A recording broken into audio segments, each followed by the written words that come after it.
We're in the top of page 25 in Maran. Maran in the Shulchan Aruch, bold words, Gimel. Yidakdek b'chaluko. Someone should be careful with his clothing. We'll just start. Lilovsho kedarko, to wear it the way it is meant to be worn. That's a bad slip up. Shelo yafoch hapnimi lachutz, the inside shouldn't be on the outside. Meaning, don't wear your clothes inside out. Inside out. Halakha. Halakha is a person should not wear their clothes inside out. Why do you think you shouldn't wear your clothing inside out? Because it's not proper. Right. You can use it for more days. What? You can use it for more days. Hashem should save us. If that goes dirty, you turn it inside out. What if you do it by mistake, though? Like sometimes in the morning, your t-shirt goes on backwards. Right, that's why it's saying yidakdik. You should be careful. Okay. Like, this is one of those things. Thank you so much. Are you enjoying this? You can come sit here for me. Once you get in one of those schools where they have the gym classes where they have like the shirts one color on one side and a different color on the inside out. So this is one of those things a person should look out for when they are putting on their clothes. Look out for that you're wearing your clothes properly. Now, some of you might wear clothes that you can't easily turn inside out. But for those of you who wear t-shirts, or for those of you who wear undershirts, people can wear them inside out. All kinds of clothing, socks. Some people have all kinds of clothing they wear inside out. Kippas, people sometimes wear them upside down. Everything you wear, make sure that you wear it the way it's supposed to be worn. So if it's The normal way, two-sided the normal manner of wearing jacket, it. it's okay. If it's a two-sided jacket, it's meant to be worn on two sides. It's a good question. Let's look at the reason for this, though. In Gimel down below, in the Halacha Bura, you see? Gimel, right under the two lines. Keshelovesh b'gadav, when a person wears his clothing, yizaher, he should be careful, shelo yilbash, that he should not wear, shnei begadim biyachad, two clothings at the same time. What clothing sometimes?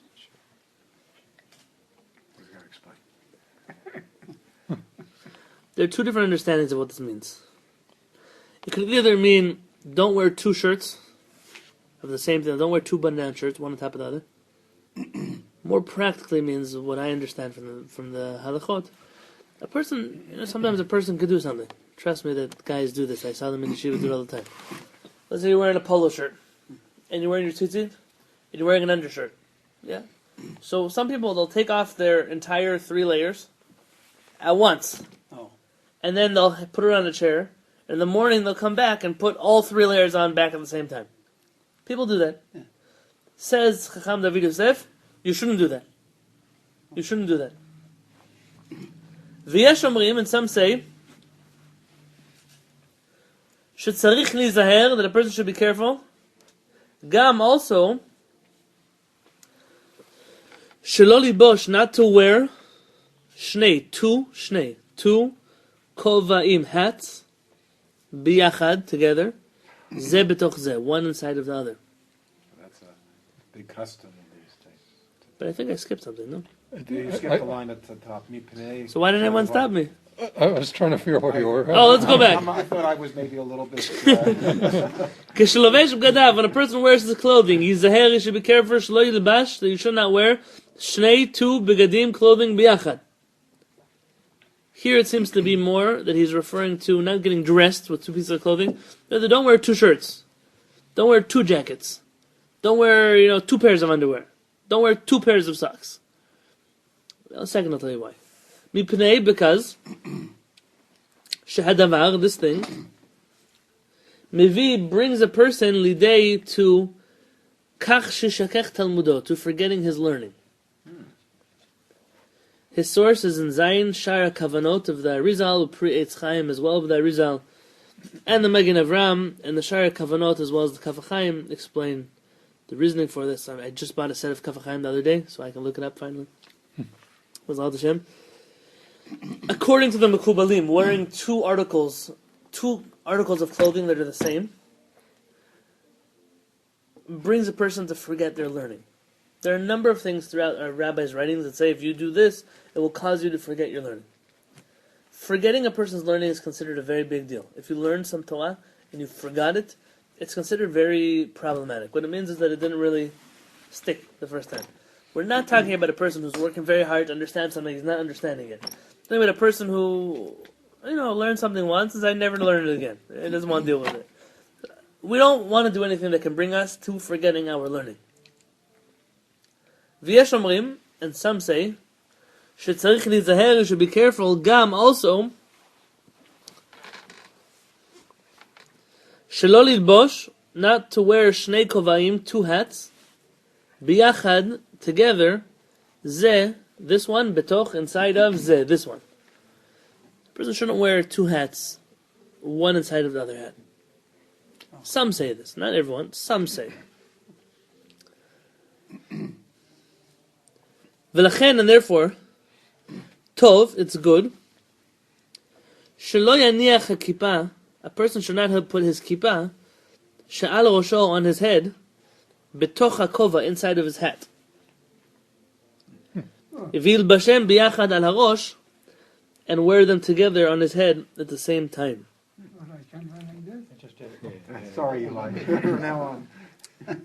Because sometimes I go walking, I put a sun hat on over my kippah. Shabbat, for example. So, I wear a sun hat. I run like this, not good. It says run. I shouldn't wear my baseball cap and the kippah at the same time. Should not, right? I know Chabadniks, they wear a hat. I wear a hat also. yeah, so that's right, yeah, on Okay. Shabbat. I'm not a Chabadnik. I understand You that. are seen I understand the Israeli soldiers will wear the kippah underneath their steel pots, their helmets. Is that okay? Or So he pretty says sure here, we're v'yesh omrim, there are those who say. Whenever he says there are those who say, I mean there are those who don't say. Yeah? I mean, this is an opinion, I'll read them to you. Rav Chaim of Pelagi. Rav Chaim Pelagi is a famous Sepharadic rabbi. The Sefer Eshel Avraham, Rav Avraham from Buchach. The Sefer Yafel Alev, which is also a Sephardic book. The Sefer Netivei Am. The Sefer Ma'asaf L'Kol HaMachanot. The Tzitz Eliezer, Rabbi Eliezer Waldenberg, who just passed away a few years ago. They all say this. One should be careful not to wear the hat, keep underneath the hat. Let me go out on a limb here. I don't know that I have any halachic sources, but I'm going to say. It could be that a kippah and a hat are not the same thing. A kippah covers your head, and so does a hat. But a kippah is meant to be a sign of your Judaism, while a hat is meant to be some kind of protective gear. Protect you from the sun, from the rain, from whatever reason you wear a hat from. Or so your kippah doesn't fly away. It's like wearing an undershirt in a button-down shirt. Those aren't you're allowed to do that. One is for one purpose, and the other is for another purpose. My assumption is probably the reason why people are not so careful about it. Because a kippah and a hat come to serve two very different purposes. If you're wearing, though, your hat in order to also cover your head, just like your kippah, then you might run into some issues. The other issue is also between minhagim and halachot, because it's a minhag to wear kippah, right? It doesn't say you Today have to. it's a halacha. Is it actually a halacha? Yeah.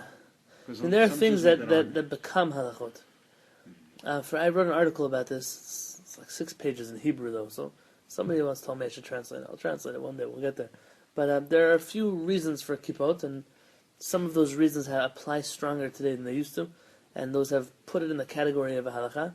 In general, when the Jewish people do something collectively, as a mode of dress specifically, it becomes a halakha.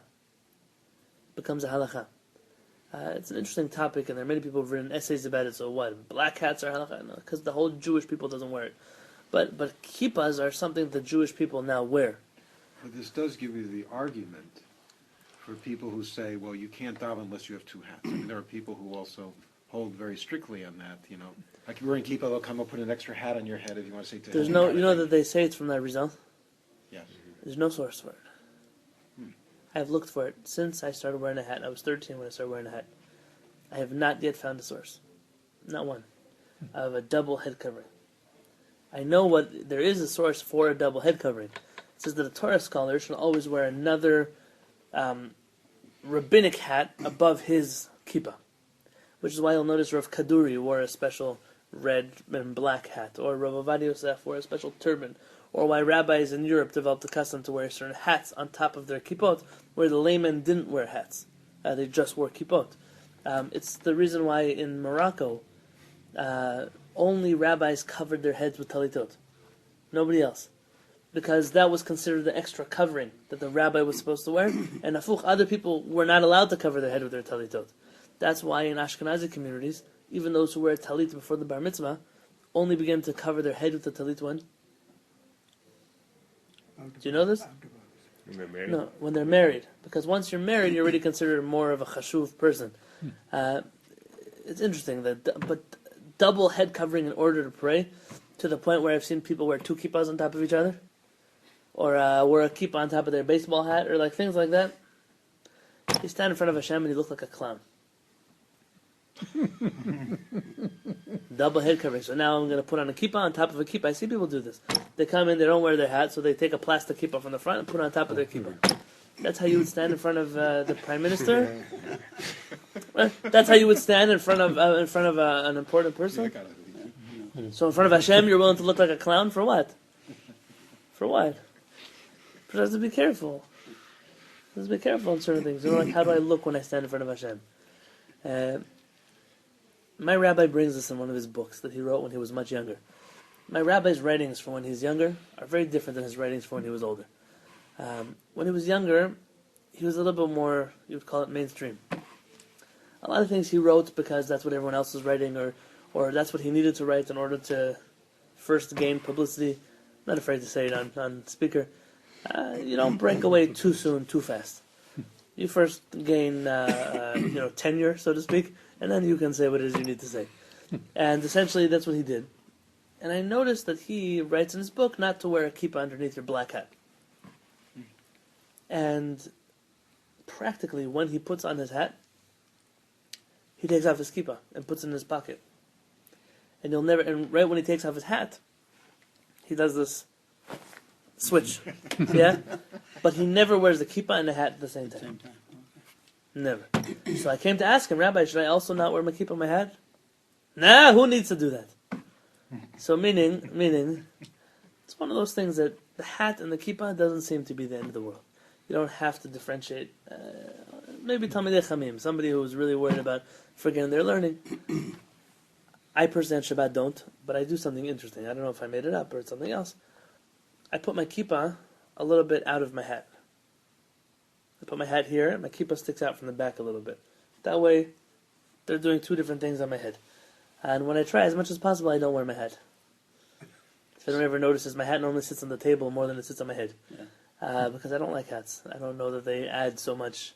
Okay, listen, that part we shouldn't put on record yet. But, we'll get there.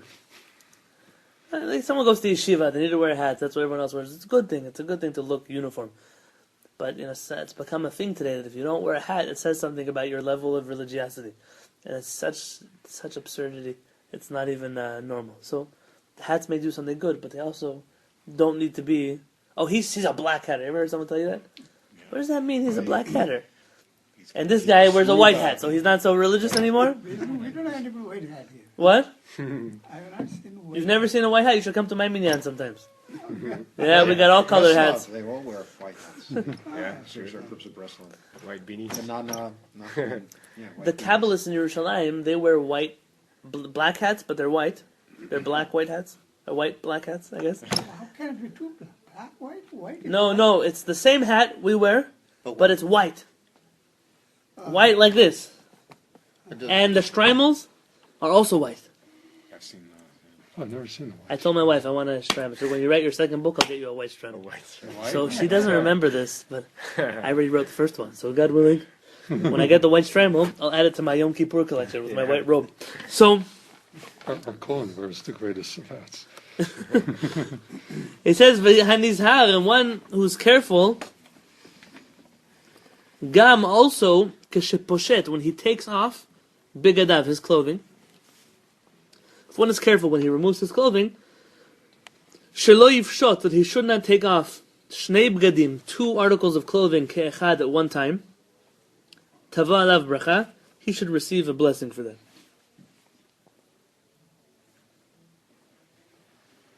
Interesting, because sometimes you pull a shirt off and the tzitziot comes off with it. The Belzer Rebbe was careful not to do this. Rav Yosef Yuspa was careful not to do this. Some say that the Arizal also was careful not to do this. Rav Aaron Pardo was careful not to do this. A number of big Gedolei Israel were careful to not take off 2 articles of clothing at the same time. Some say that it has a reason. Some say you shouldn't take them off at the same time so that... Think about the polo shirts we mentioned. So you don't come to put them on in the morning at the same time. Others say it's not connected, but you shouldn't take off clothing at all together. The most practical application, anyways, we're going to get into some of this stuff later on when we learn about the Hilchot of the bathroom. When people go to the bathroom, sometimes they remove their clothing all at once. Just be careful, one at a time, that way it's not kasher l'shikha. You're talking about underwear And pants. pants. They have to be separate. Again, they don't have to be, but one who does it should receive blessings. We all need blessings. If you take each one separately. it Yeah, is even a blessing. little bit, just not at once. Sometimes you'll put them on at once also. There's a certain I see. segula about it. Blessing for everything. What? Like a person also, they come home, sometimes people take off their jacket and their talit at the same time. Take off a talit, then take off your jacket. It's not very orderly. I think on top of it, there's a derech eretz aspect to this whole concept, which we're maybe adding because I don't see sources for it. But we're allowed to derech eretz, one of those things that is very much connected to social norms as opposed to halachic norms. Yeah, when you go to visit somebody, you don't just take everything Right. off, throw it on a chair. You take it off, just like you dress like a mensch. You take it off like a mensch also. Very orderly and gentlemanly. Like soldiers, when they get dressed, they have 30 seconds to put on their clothing. But it's not the way that a normal person's supposed to get dressed. There's nothing mechubad about that. It should be, you think about the things. You're putting on a shirt, you're putting on pants, you're tying a belt, you're so on and so forth. There are things that are, a person who has derech eretz will be very careful about those things. Also taking it off. We don't want to look like animals, we're getting rid of our clothes. But also, when we have to, so we do it in a way that's that reminds us of derech eretz. So, he says, umutar, it's permitted. Where are we now? At the end of the line, there's a little gimel in a bracket. Oh, yes, okay. Thank you. Umutar. It's permissible. Lidbosh, to wear. Shnei, 2 min alayim. What are min alayim? Pants? Clothes, those are mechnasayim. Oh. This is, the modern Hebrew word for it is na'alayim. Oh, shoes. Shoes, yeah, but in Old Hebrew, min alayim. Shel or, of leather, v'shel gumi, and of rubber, ke'echad. You can wear leather shoes and rubber shoes together. Tell me what he's talking about. Oh, Galoshes. Oh, very nice. Someone lived on the East Coast before? I think Californians have no idea what you just said. Anyone know what galoshes are? No. Snow, right? Those they don't have For the those. snow, yeah? to go over the shoes. What's really raggedy. And rubber shoes. Okay. Meaning people have these, it's amazing. They look like dress shoes, but they're made out of rubber. And they put them over their shoes so that their shoes, which are not waterproof, can step in the snow or puddles or rain or those kind of things, and their shoes don't get wet. Comes from Russia? I'm sure. But in Russia they probably had ones that went up to your knees. Yeah, like not from just your shoes so it doesn't get wet. Over there these guys were hiking through snow. Yeah. The kagon, for example, shenoten hanalaim, when he puts his shoes, bimot hachoref, in the winter, bimot, in the days of hachoref, the winter, litoch ha'ardelim, into this is clearly the Hebrew word for galoshes. What are galoshes? The rubber things that go on the shoes. Overshoes, I think they call sometimes. Overshoes? Yeah. Yeah, interesting. Umachnis raglo letocham b'pam echat, and then you put your shoes inside of your feet inside of them once the rubber is already on the leather. Although most people I see first put on their shoes and then they put it into the rubber. Yeah? Yeah. I guess everyone has their own little way to do things. Also depends if it has laces or not. If it has laces, you can't put the rubber over it first because then you won't be able to tie your shoes. Right. Rubber don't have anything. No, but your shoes do. Yeah. But the rubber makes it harder to tie your shoelaces. That's what I remember as a school kid. Huh. I couldn't tie my Zev, shoes. you had a deprived childhood of the California winter summers. Tell me about it. No, But the weather on the East Coast It's so different. is Hashem's way of saying, don't live here. Don't live here. I made you guys to live in Israel, but if you can't make Israel, then at least find somewhere that doesn't look like New York. But no, Jews don't seem to get the message. My daughter was getting ready to come back. She finally got tired of the cold weather up there. Oh, well, gosh. Finally. You know In what August, they I say believe. about Christopher Columbus? If he had discovered the West Coast first, there never would have been an East Coast. I like that. I like that. I had my brother-in-law or one of my nephews. I have nephews that are like 40 years older than me now. My nephew came to visit. I had a 4-year-old nephew. Now I have like 30-year-old nephews. So my nephew came to visit. He said, "I don't understand. Why did we get stuck in New York? So what that Ellis Island was in New York? They couldn't take a trip out to the West? Why did all the Jews settle down in New York?" I said, "Trust me, we're a little bit happy that all the Jews stayed in New York." You know? Imagine if you had, like, Satmar of Orange County, and, Visnitz of Irvine. Like, you don't know what these places would look like. And that's probably the most anti-Semitic would thing look I've ever like. said in this year. Yeah, but What would they look like? what would they look like? They might actually be a little bit more like us. Sandals and- But there's definitely weather influences a person. The Maharsha says that weather actually influences a person's open-mindedness. Is that a person who lives in a place where their seasons are always changing? The Maharsha writes that their personality always changes. They're always afraid, and therefore they're very closed up. He said the Maharsha, right? If I didn't say it, I would. He says people are so used to change that they don't ever open up because they're always on the move for the next change. They're always bracing themselves. He said, but people who live in places where the climate is very warm, he says you'll find that they have harchavat hadat. Their minds are very open because they trust people more. They're a little bit more open-minded, and you'll find that that's very true between countries which are very cold and countries which are very warm. Sometimes people are so open-minded that their brains fall out, but that's their problem. A little bit open-minded is not a bad thing. This entire section that we're going to learn now has much to do with what you would call in Hebrew a segula. These are not exactly halachot. You can't do it because of what? Because some say. Because that's part of it. But what's the reason why we don't do these things? I didn't catch the question. What's the? Yeah, it's according to Kabbalah, so that in order that we do not forget our learning. Yeah, the reason we don't do these things is we don't forget our learning. That's a very strange thing. Now, I'm not going to sit here now and then research and tell you why these things are connected to learning. But clearly our rabbis who are Kabbalists said these things are connected to learning. The entire notion of a segula, I don't know how to translate a segula. Especially The when spiritual we say medicine, Tamgula. of healing. Well, that's different. Segula there means the choicest people, the chosen people. Segula here means something, it's like I don't want to compare, but it's like the Jewish version of a rabbit's foot, or good luck omens, or charms, things like that. Not really, but that's what they've become. It's what they've become. In Judaism, you have segulot. The Lubavitcher Rebbe has a letter and says, people try a lot of segulot. So they don't understand why they try segulot. He says most segulot only work for very specific kinds of people. This segula, the reason it doesn't work for you is not because it never worked, but because it only works for a person whose neshama comes from a certain place. And the rabbi who wrote it was speaking about personal experience as opposed to a universal collective Jewish segula. Then there are other segulot, things that were actually universal enough that they were incorporated into the halachot. Things the Kabbalists told us, like not taking off 2 articles of clothing, or not putting on 2 articles of clothing, or not wearing double articles of clothing, or not wearing clothing inside out. All of these things are a segula to remember your learning, and the downside of it can cause a person to forget his learning. Why is it that way? There's a very practical aspect to it, though, which is we can call mindfulness, which is if a person is not conscious about something as simple as their articles of clothing, are they going to be focused on their learning? Yeah, That's a good that point. makes sense. That's a good point. It's a more If rationalist you're not understanding. thinking or forgetful, you just throw your clothes off.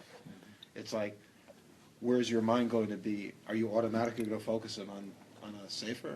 If you're not focusing it when you leave your sefer, And it also creates focus. I mean, it not only indicates focus, but it creates it. Like if you start in the morning to think about It's how you put in your mindfulness, yeah. clothes, you're going to be more focused when you get up. Because I know most people wake up and they're in a cloud, in a Right. fog. Right, and this theme has come up before, like you mentioned about washing your hands, things like that. Yeah. Okay, I'm not denying this. Like we said, there are a number of reasons you can latch on to these for. It's Jewish mind. But I believe that there's a little bit more to this discussion, and that is, you can call it the difference. You came just in time.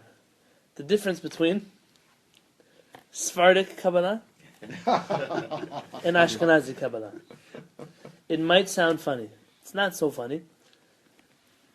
Ashkenazim, in their understanding of Kabbalah, are much more philosophical.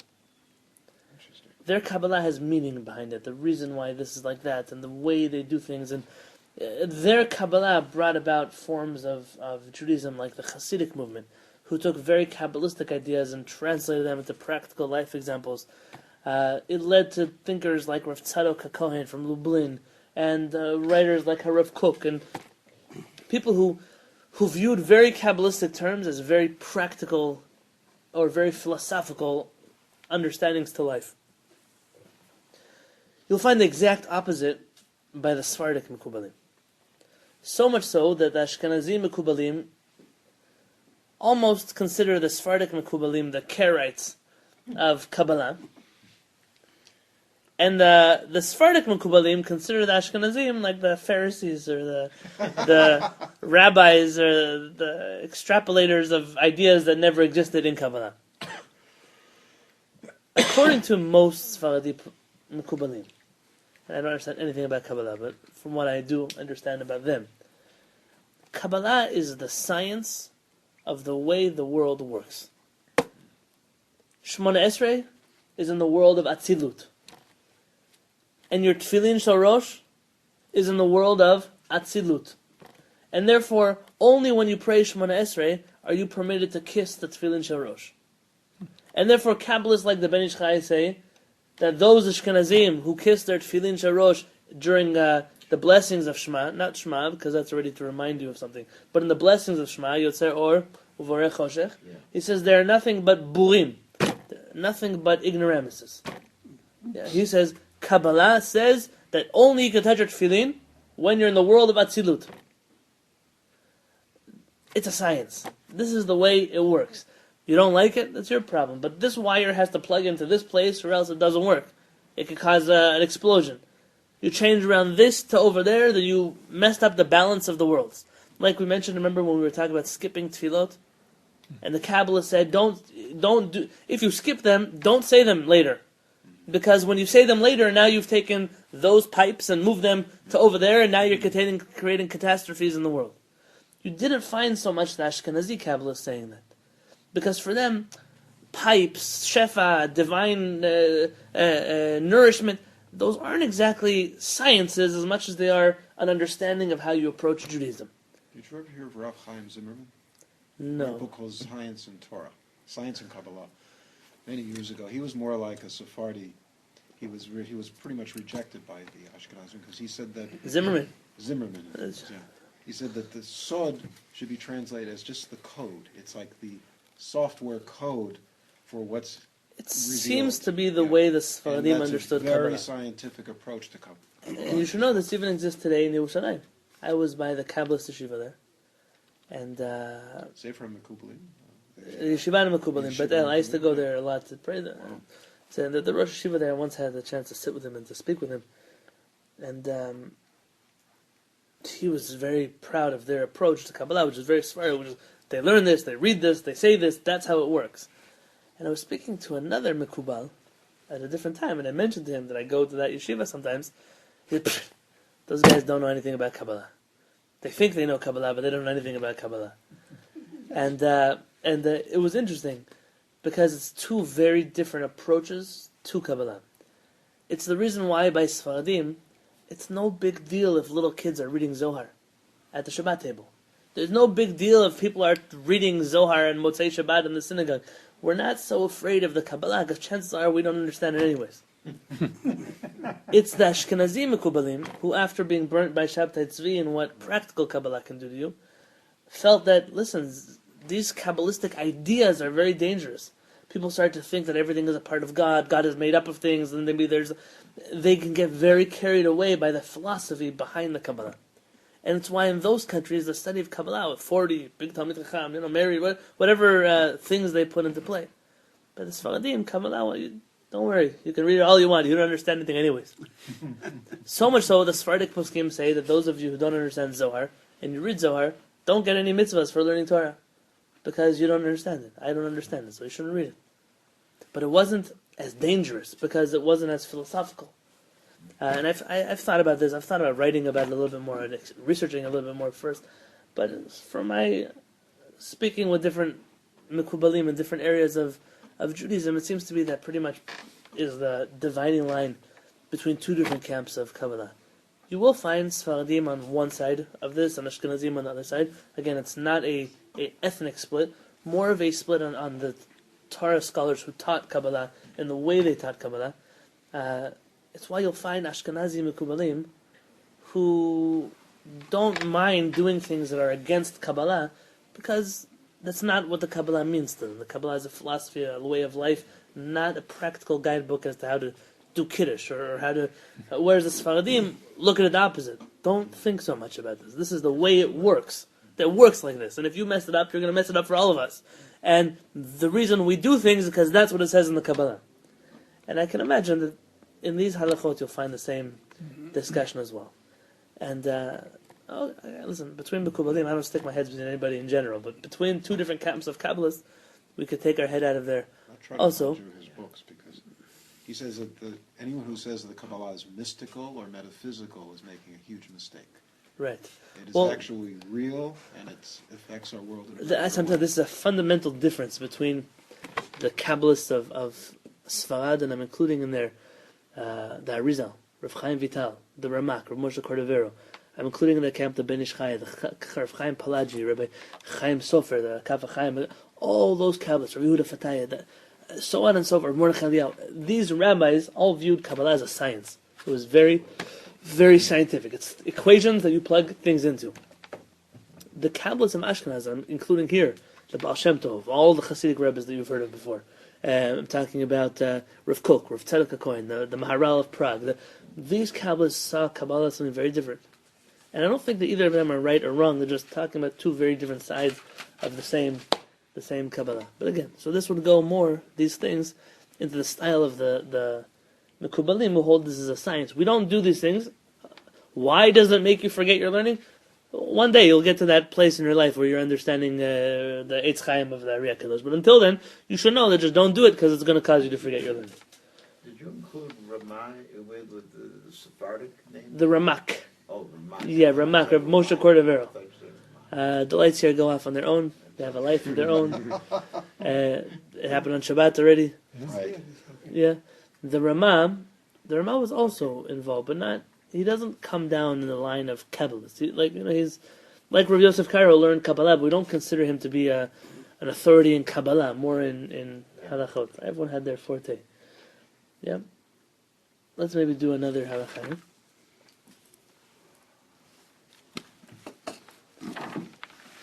V'chein yizaher, a person should be careful. Shelo lehaniach, not to place. Daled, page 25, Daled, you see? Oh, did you already do the lot? Yeah, I did. V'chein yizaher, a person should also be careful. Shelo lehaniach, not to place bigadav, his clothing, mitachat lemeroshotav, underneath his, what is meroshotav? What's the root over there? Find it for me. 3 letters. Rosh, very nice. Rosh, his head. He should not put his clothing underneath his head. Why would a person put their clothing underneath their head? As a pillow. As a pillow. Very common that people would take their day clothes and they would fold them up and sleep on them, and then in the morning they would fold up their pajamas, put them in their head of the bed, and wear their day clothes.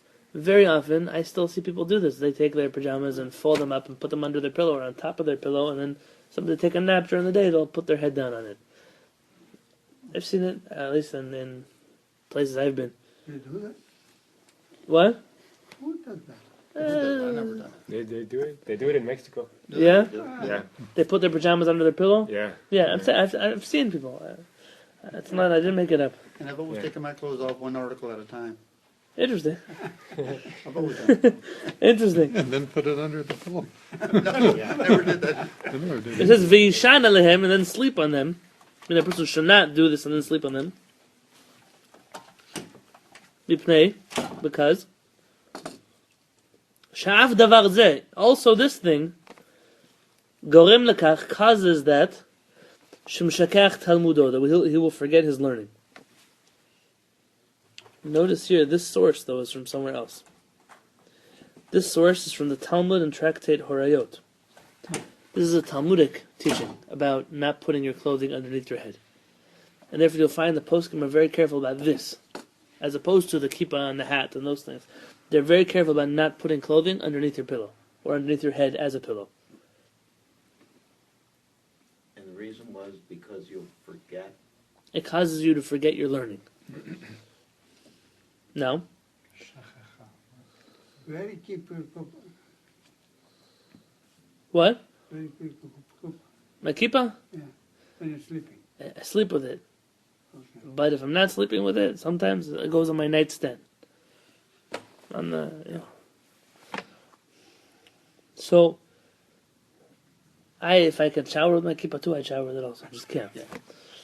I'm put it on the nightstand, but it's not going to stay on my head. I'm a kippah fanatic. Kippah and tzitzit fanatic. That's my... But you don't have to wear tzitzit. Meaning, That's you in that That's respect. it's all Right? Is that what you're saying? no, what I'm saying is no. What I'm saying is, I'm aware that tzitzit is not even a halachic requirement to wear. And we'll get to this when we learn about Hilchot Tzitzit. We wear them, and therefore if you're already wearing them, so wear them right. Wear them all the time.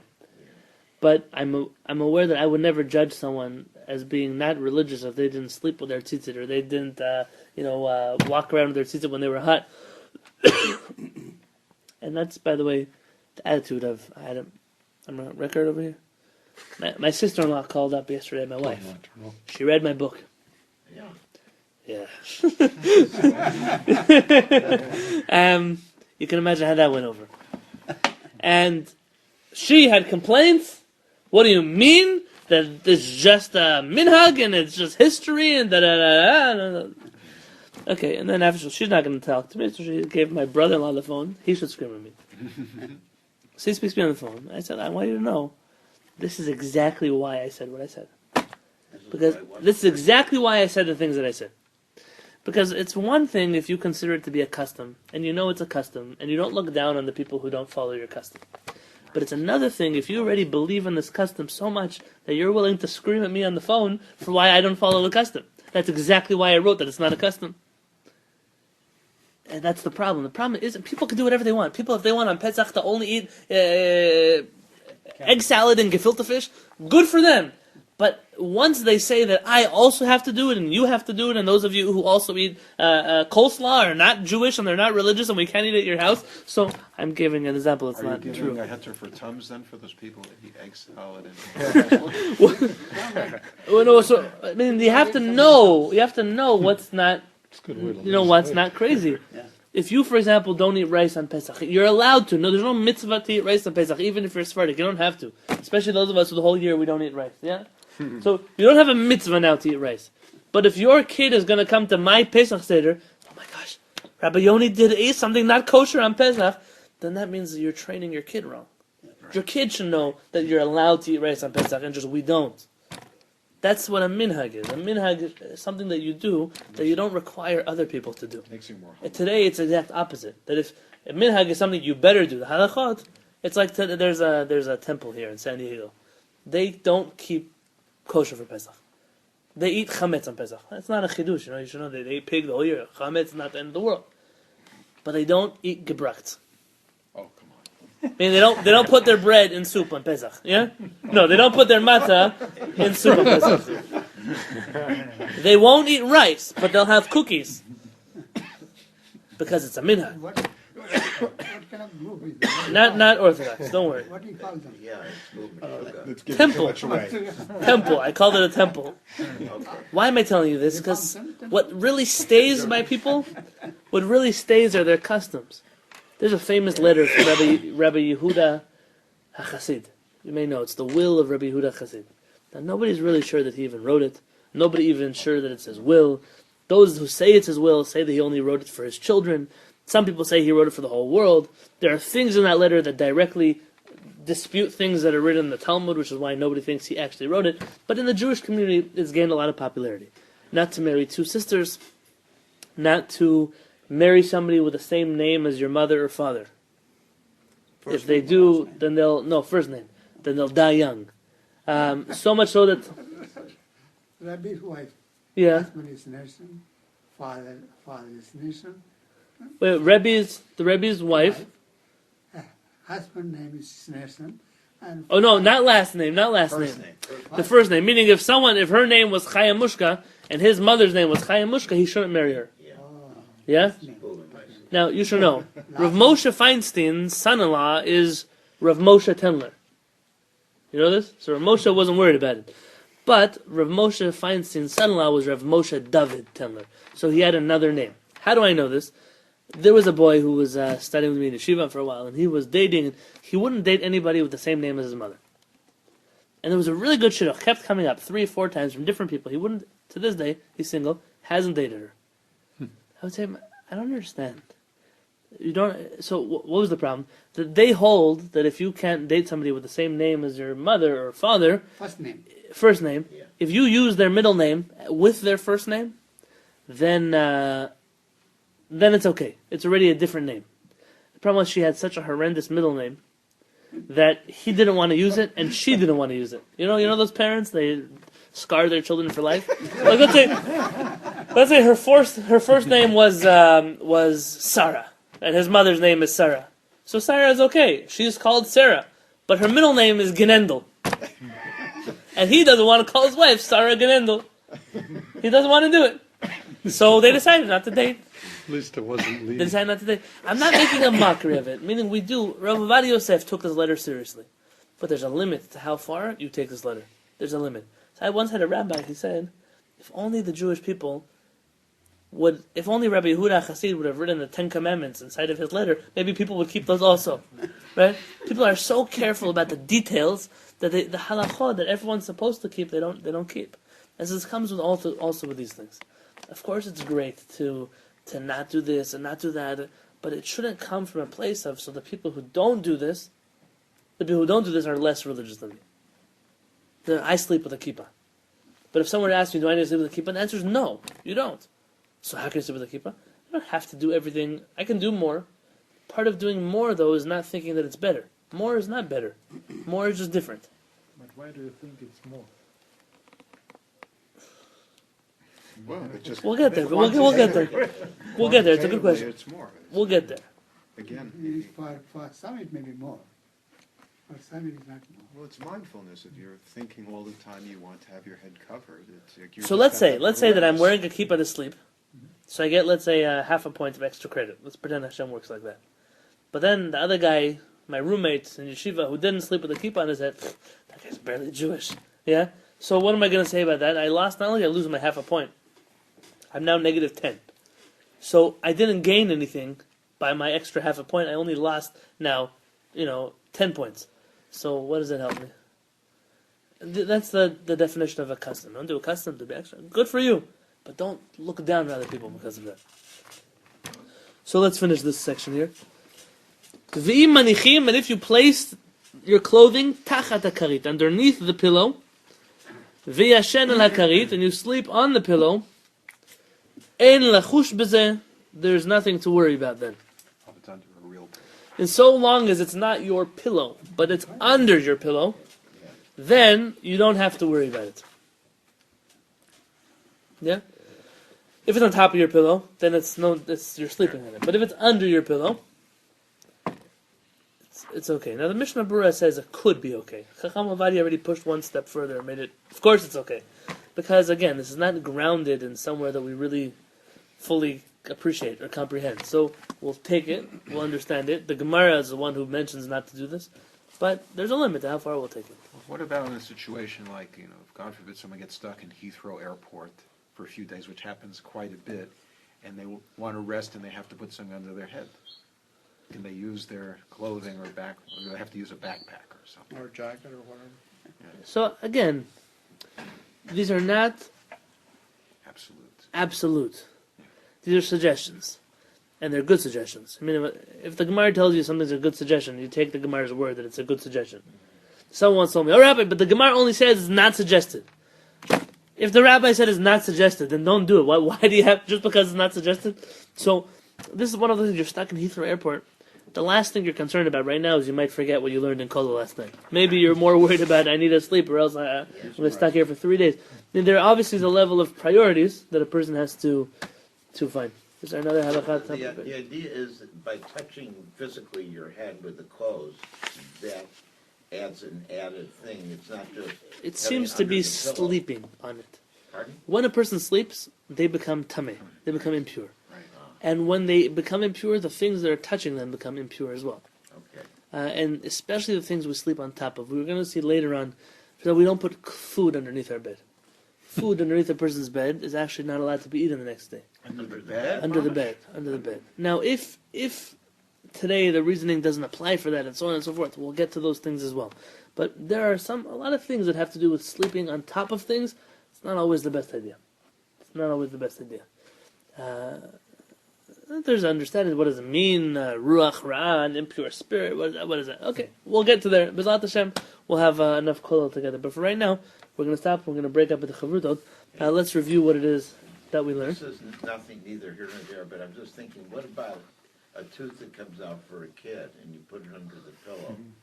Any problem with that? If he wants to eat the tooth afterwards, if he wants to eat it, it would be a problem.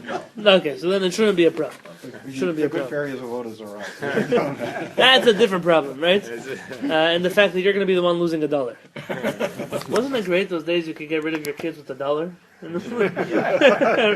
Halevy. So, What if you sleep with the clothes on? You fall asleep with the clothes on? it's also an interesting question. I don't know if it's in this here, but the Kehillah says that someone who sleeps with their shoes Yeah. actually threatens, they're at a dangerous position. Because the neshama, leaves the body through your feet. If anyone's ever read the stories of exorcisms in Kabbalah, the neshamas always leave the body out of a fingernail on the feet. So a person shouldn't lock in their neshama at night when they sleep inside of their shoes. It could be dangerous. Listen, what do we understand about that? I don't understand anything about it. How it is? Finger? Right, so remember I said in my class, and one kid went home, he stopped wearing socks, his mother got upset at him, and I got in trouble. Right, so socks are different. Socks, the neshama can make its way out. Not everyone's able to walk through walls. Not all ghosts are the same. But there are such things. You're not allowed to untie your shoes on Shabbat if you tie them with a certain kind of knot. Yeah, there's certain knots you can't untie on Shabbat. So in yeshiva, once I was the only guy learning, Chida, Kabbalah books when everyone else was learning Gemara. So the rabbi in his halacha class, he said, if you're stuck, so then you have to sleep with your shoes. As a rabbi, don't you know that pikuach nefesh, saving a life, institutes a situation where you would be allowed to violate Shabbat. And the Chida says that if you sleep with your shoes on, then you might actually be putting yourself in a dangerous position. And in which case, wouldn't you be able to untie your shoes? I got in enough trouble, and I didn't get an answer. So I don't know what to tell you the answer to that question, but I meant it seriously. He didn't think so. We'll get to all these things, but these are ideas, extra credit if you can maybe do a Google search or look online for maybe a broader discussion of why these things specifically, why do they cause a person to forget their learning. And what kind of knot can't you tie? Knots that are permanent, or meant to be permanent. Well, Knots, no, but I mean, who ties a permanent knot in their shoe? Can happen inadvertently. Right. Well, If you tie the shoe wrong, it's of like, course, it happens inadvertently, but No, I'm not saying that I agree that you can't untie knots. I was just saying, in his class, this is what he said. okay. And But if a knot is impermanent, I learned some, what? a knot would be impermanent. Not permanent, like a slip knot. Yeah, like a normal bow. like a bow nut, Yeah, but like your tie, Sometimes the like your bow tie. slips. suppose you tie your shoes in such a way that you only slip on the shoes. So you tie a really strong knot. So, Yeah. you're going through the airport too many times, don't want to open, so you make a good knot. And this knot is more permanent because you never open it. It's true. That's a good example. Well, you It's a could good tie a example. square knot if you're a Boy Scout. You